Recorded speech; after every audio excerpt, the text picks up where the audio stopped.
C'était la première course Paul Ricard et la Renault 21 Turbo 4 roues motrices. On fait le meilleur temps des essais.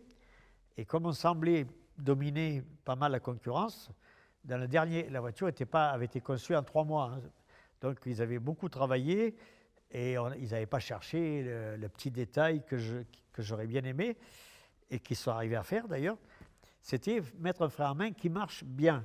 Et j'aurais dit, avant le départ de la course, j'avais dit, si on est en tête de la course, j'essayerai quand même de faire un petit show à l'arrivée, style le 360, dont on a beaucoup parlé après. Et donc, j'ai passé une arrivée devant la Porsche d'Almeras, avec ça, 80 mètres d'avance sur lui. Et passé une arrivée, dès que j'ai passé le gars qui a baissé le drapeau, tout de suite après, j'ai balancé l'auto, je tire le frein à main. Le frein à main a marché. Premier 360 en 21 turbo, ce qui, avec une 4 roues motrices, n'est pas évident. On ne m'a jamais interdit de faire ce genre de figure. Et en plus, beaucoup de directeurs de course qui donnent le drapeau à damier m'ont souvent amené sur la ligne d'arrivée en me disant « Je vais être là pour le drapeau à damier. Est-ce que là, je ne te gêne pas pour ton 360 ?» Alors que la plupart des autres pilotes, on leur disait « Surtout, il ne faut pas faire de bêtises, sinon vous risquez d'avoir une amende. » Et moi, on m'a toujours dit « Tu fais ce que tu veux. » Et alors là, donc, ils me demandaient s'ils ne me gênaient pas. Je leur disais « Tu ne bouges pas de là, impeccable. » Et je leur passais à quelques centimètres, presque déjà en marche arrière, presque. Ouais.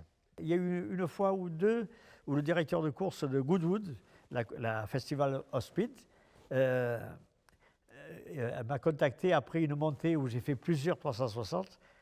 La première fois, il m'a dit que j'en faisais trop. La deuxième fois, il m'a dit qu'il fallait que j'arrête. Et la troisième fois, il m'a dit que si je continuais, je ne pouvais plus rouler. On me supprimait l'autorisation de rouler. Donc, ça a été une année de Goodwood beaucoup plus calme, sauf le dimanche à la dernière montée. J'ai pu en refaire de nouveau et m'amuser un peu avec Ken Block. Ken Block, on était copains au début, un peu moins après, parce qu'il trouvait que j'arrivais à faire certaines choses mieux que lui. Donc, ça ne l'a pas trop rassuré. Il a loupé, effectivement, quelques-uns de ses shows que je réussissais. Ça a baissé un peu sa cote, ça a monté un peu la mienne. Mais enfin, surtout, on a bien rigolé. 1974 à 1980, j'ai fait beaucoup de tournages, des films, des pubs, des sauts par-dessus des voitures, des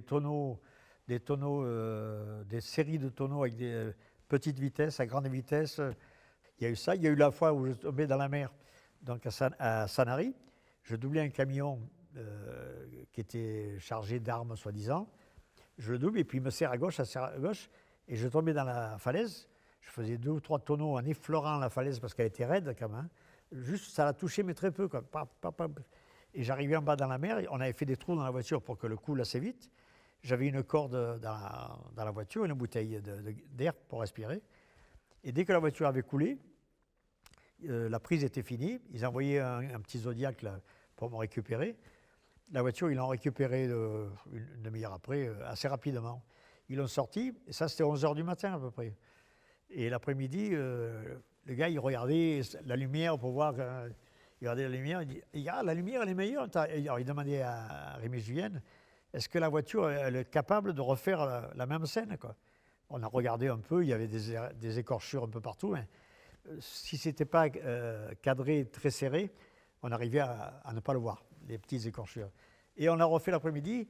Et en plus de ça, ils font toujours des films et des prises de vue l'hiver quand il fait froid et pas l'été. Donc, de deuxième plongeon, pareil, similaire. Donc, je suis tombé 2 fois comme ça. Il y en a une où je devais sortir d'un camion, c'était dans une forêt, et ils présentaient une nouvelle voiture, on ne va pas citer le nom. Ils présentaient une voiture, mais ce n'est pas une Renault. Et les portes du camion s'ouvraient, et là, on voyait des gars qui faisaient du footing, un footing un peu vite, quoi, un peu accéléré, qui passaient à côté du camion, qui partaient. Et moi, j'étais au fond du camion, et je sautais du camion direct, sans rampe, sans rien. Je retombais sur le museau, et hop, on partait comme ça, derrière les gars qui couraient. Et je faisais pareil qu'eux, je sautais les machins à droite, à gauche. La première fois que je sors du camion, je tombe sur le museau, et le volant sur le tableau de bord. Ah ben, on a arrêté le truc. Alors, ils avaient une voiture de réserve, on a mis dans le camion, et on refait la même chose. On ouvre les portes, je ne mets pas les mains là, je l'ai mis un peu plus dessous. Le volant, il est passé dessous le tableau de bord. Alors donc, on a arrêté la sortie des voitures des camions. Et après, on a fait tout un truc. Ça a été une pub qui a marché quand même. Hein, qui a marché quand même, parce qu'on s'est servi une troisième voiture pour faire la course avec les gars. À un moment donné, on était sur un village dans la banlieue au sud de Paris. Et là, je suis tombé sur un gars. Lui, il croyait que j'étais un figurant. Lui, il était un figurant, mais il faisait croire qu'il était un ancien grand champion de course. Et ils lui ont fait croire que que je débutais, que je conduisais mal et que j'aurais besoin de ses conseils. Et alors, ils m'ont mis dans une Porsche, lui à côté. Et lui, on est parti du village en première en faisant des à-coups. Deuxième, après un peu de zigzag à droite à gauche. Alors lui, il me donnait des conseils, comme ça. Et dès que j'ai passé le panneau sortie village, à fond, en dérapage, partout. Et lui, il hurlait à côté, À un moment donné, j'ai réalisé une courbe. Il a cru que je passais par la courbe. Il a fait ça, il y avait une poignée, mais c'est le poignet pour ouvrir la porte. La porte s'est ouverte, il a fallu la rattraper comme ça. Après, à un moment donné, je fais demi-tour au bout, je reviens, et je lui ai fait pareil au retour.